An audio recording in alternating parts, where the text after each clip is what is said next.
and they asked me to speak, I would have double-checked first if I was following Ross before I agreed to say yes. I was already having a hard enough time figuring out what I was going to say when you asked me to try to put down on paper what Stefan was to me. It was hard, because it's hard to even write him down. So I'm going to just say a few words and I'm going to be done. He was like a little brother. He was a best friend. He was a best man at my wedding. And as Ross said, he was most recently Muffin to my kids. It's a name that my son Braden gave him. And I made real hard sure to make sure it stuck, because it fit so well. We tried to get rid of it quite a few times, but we made sure it stayed. Muffin. Yeah, Braden would say, Stefan lived with us for a little while in Virginia when Braden was young. Daddy, where'd Muffin go? We'd say Stefan. Where'd Muffin car go? Muffin's car is with Muffin, Stefan. Braden. Okay. Daddy, where'd Muffin go? He'd ask that a lot. So yes, that one stuck. For me, he was a true friend and a playmate. And when I'm saying playmate, I'm not talking about when we were kids. Stefan and I had a well-known relationship of fighting and wrestling, and I know you've all seen the joy on his face. It's all over these pictures, but I can promise you that nothing brought him more joy than to watch me wince in pain. We turned everything we could into swords, and any game that we could play that we could turn into torture to the other one, we came up with it. A few things that come to my mind, and mind you, these are games where I was probably at least 21, 22 years old, and Stefan was a teenager. Hubert had these, I think they called them cads, but they were long metal rods, and Stefan and I would sword fight with, and at least we've come in, and I mean, we're talking bruises and welts, and because you got one got the other one got the other one, and it was always just hysterical, because you're always and then he's screaming, I'm laughing, and the other way around. The only time we ever got mad about that is when the other one hit the other one in the fingers, because it hurt real bad in the knuckles, and so that was against the rules. And, no hitting in the hands. Of course, it inevitably happened. There was some hollering and fussing, and we'd come in, and again, Lisa would just be mortified because we'd be so beat up. One time I came back, I went to school at Texas Tech, and it was a pretty close shot for me to go to Ruidoso, and I went a lot of weekends. And I came in there one time, and he comes out, and he's ready. He's ready. He has an old sweatsuit covered that he had stapled wood all over. So we'd be going at it, and I'd be at him, and I'd swing hard, whack, and hit wood, and he would die laughing. Because I hit that wood. Every once in a while, I'd get a gap of the wood, and he'd scream, and I think that was hysterical. And we did that. I mean, we did that forever and ever and ever. And then another just silly game that we would play. Now, again, mind you, I'm an adult now. I have a house, and he's staying with me, and we're in a neighborhood pool in our community in Virginia. And well, number one, this is a neighborhood pool, and we were in the pool one time. Now, on a regular basis, we got the whistle blown at us more than any other children. But one time we were wrestling, and we were literally the only two people, and we were fighting, and this guy, the lifeguard, blows the whistle at him, and we look at him, and we're like, seriously, man? There's nobody there, and it's just that was what we did. And we had another silly game that we played. Again, this is my wife trying to stop us now. And we had a dog toy. Stefan thought this game up. And we had a dog toy that was a little rubber ball, and it had little lumps all over it, like little spikes. And when it got in the water, it got heavy. And so the game was, this is what Stefan and I did. The game was, you play catch. If you made it, and if you dropped it, so I throw it to you and you drop it, well then I got a free shot. And you had to stand there like this. And you couldn't move.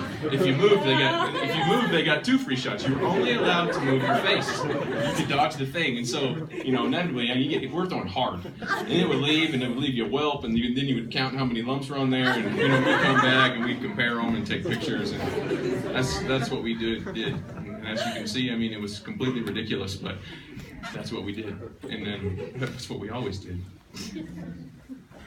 Besides that, it wasn't always fun in games. He and I talked on the phone nearly every day, and I heard so many stories about all you kids. I can tell which one of your E-team kids, and y'all have a certain look about you. I'm sure I've heard many of your names, and you don't know who I am, but I've certainly heard a lot about you and all the things that he and Hubert and the ski team have done here, and all the wonderful things that y'all did for that young man. I was fortunate enough to work with him for a little bit.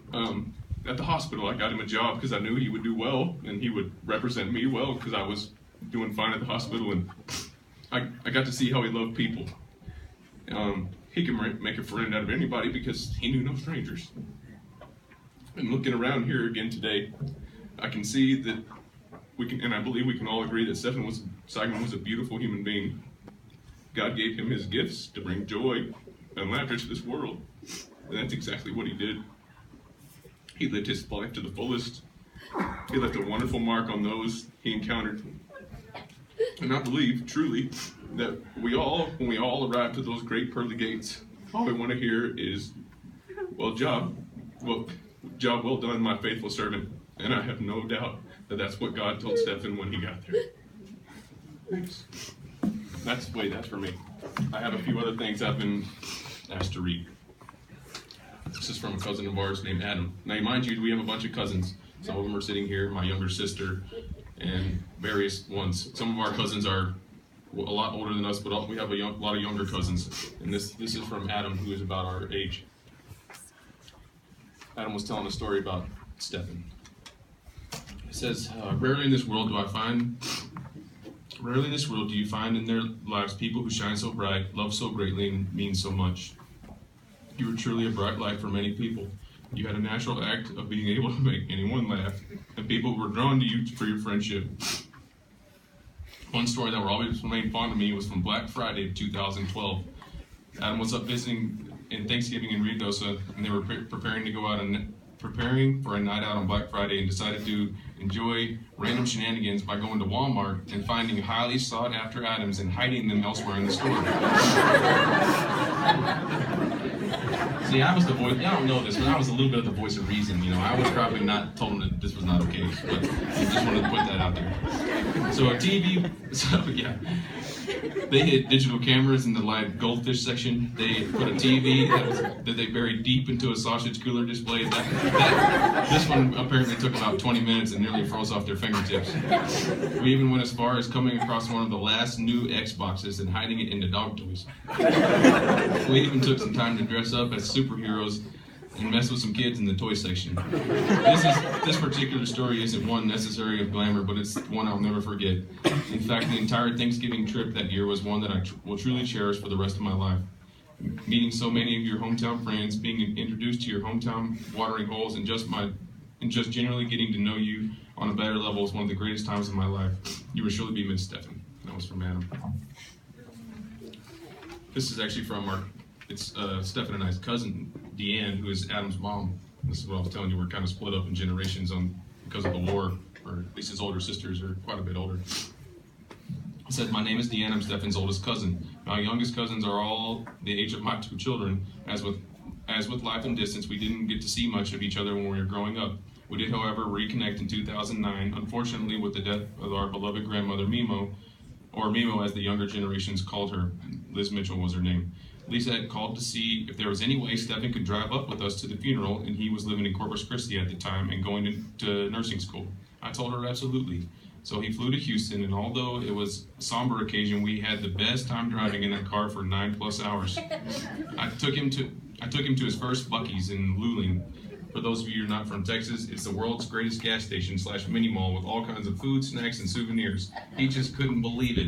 Every time we drove back and forth from Corpus to home or wherever, he would text me that he was going to this Buc-ee's. He also got to come down one weekend for a visit, and we had so much fun that by the time he left, our sides were hurting from the laughter and the story and his antics. I'm going to stop right there.